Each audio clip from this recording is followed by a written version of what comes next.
Hello everyone.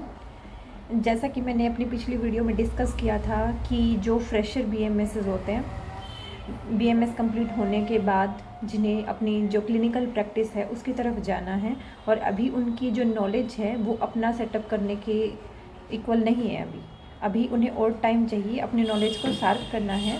तो मैंने उनको अच्छे से बताया था कि पतंजलि हमारे लिए क्यों सही है इस मामले में, क्योंकि हमें यहाँ पे डायरेक्ट पेशेंट मिल जाते हैं, बहुत खासे पेशेंट आते हैं और हर तरीके की बीमारी चलती है यहाँ पे। और जो मेडिसिन है वो मोस्ट ऑफ द मेडिसिन आपकी ऑथेंटिक चलती हैं, जो कि आपके आगे से हमारी जो शास्त्रों में हमने पढ़ी होती हैं वही चलती हैं। और कुछ जो मेडिसिन होती हैं हमें उनके कंटेंट पता होते हैं हर चीज़ के।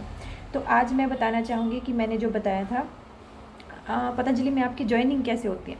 ज्वाइनिंग के लिए आपको जब यहाँ से आपका कांटेक्ट हो जाता है तो आपको पेमेंट जमा करवानी होती है, लगभग 30,000 पेमेंट का जमा करवानी होती है। उसके बाद में आपको जो 30,000 होते हैं वो भी आपके रिफंडेबल होते हैं। हाफ़ पेमेंट, हाफ़ तो आपको ट्रेनिंग के लिए देनी होती है 15,000, और 15,000 आपके जब आप ज्वाइन करते हो तब आपकी रिटर्न हो जाती है। थोड़ा सा हार्ड होती है इसकी ज्वाइनिंग, क्योंकि जब आप वहाँ पे जाते हो तो आपका टेस्ट होते हैं वहाँ पे, आपकी 1 मंथ की ट्रेनिंग होती है, इवन आपको रिटर्न टेस्ट होता है, आपका इंटरव्यूज़ होते हैं, आपका जो नॉलेज चेक की जाती है कि आप जो सिस्टम है, मॉनिटर है, उसको कैसे हैंडल कर सकते हैं, कितनी आपकी स्पीड है, आप अपना प्रिस्क्रिप्शन बनाने का टाइमिंग कितना लेते हैं, वो सब चीज़ें देखी जाती हैं और उस पर खूब आपका ध्यान दिलाया जाता है। आपको 60% से ज़्यादा मार्क्स चाहिए होते हैं वहाँ पे आपको पास होने के लिए। उसके बाद में जब आपकी ज्वाइनिंग होती है तो ज्वाइनिंग के आपके जो फर्स्ट 3 मंथ होते हैं उसके अंदर आपकी 5,000 करके आपकी पेमेंट कंप्लीट आ जाती है पहले 3 महीनों के अंदर।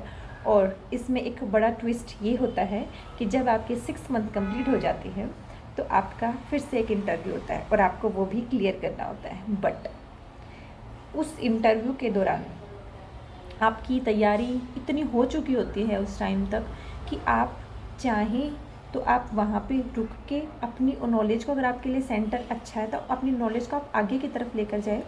तब तक आपको काफ़ी सारी नॉलेज हो चुकी होती है। और उसके बाद अगर आप नहीं जाते हैं तो फिर आप कहीं और भी जाएंगे तो आपको बहुत अच्छा ये चीज़ मिल जाएगी कि आपकी तो नॉलेज बढ़ चुकी होगी, दूसरा आपका पेशेंट एक्सपोजर इतना हो चुका होगा कि आप आगे जाके और डिमांड कर सकते हैं या फिर आप किसी और कंपनी में ज्वाइन कर सकते हैं। अदरवाइज़ यहाँ पे पेशेंट का अच्छा रहता है, पेशेंट अच्छे खासे रहते हैं, क्योंकि हमें फाइनली तो हमें पेशेंट ही चाहिए होते हैं कि हम जहाँ पे उन पर डायरेक्टली काम कर पाएँ, हम अपनी तरफ से मेडिसिन डाल पाएँ। हमें क्या भस्म में हमें देनी है या उनको हमें लिक्विड में देना है या फिर आश्वरिष्ट में देना है, हमें हर चीज़ हम अपने हिसाब से उनकी ट्रीटमेंट डाल सकते हैं। ये बहुत अच्छा फ़ायदा मिल जाता है। इसीलिए फ्रेशर्स के लिए अच्छा मौका होता है ये। जो ज्वाइनिंग होती है वो लगभग सबसे हार्ड पतंजलि की ही होती है, क्योंकि इनको सब जैसे जाते हैं उनमें से सब डॉक्टर्स नहीं चाहिए होते हैं, ये उसमें से सेलेक्ट करते हैं जो बेस्ट डॉक्टर्स होते हैं उनको ही। इसीलिए ये उनकी स्किल्स को अपग्रेड करने की तरफ ध्यान देते हैं। So think about it. Thank you.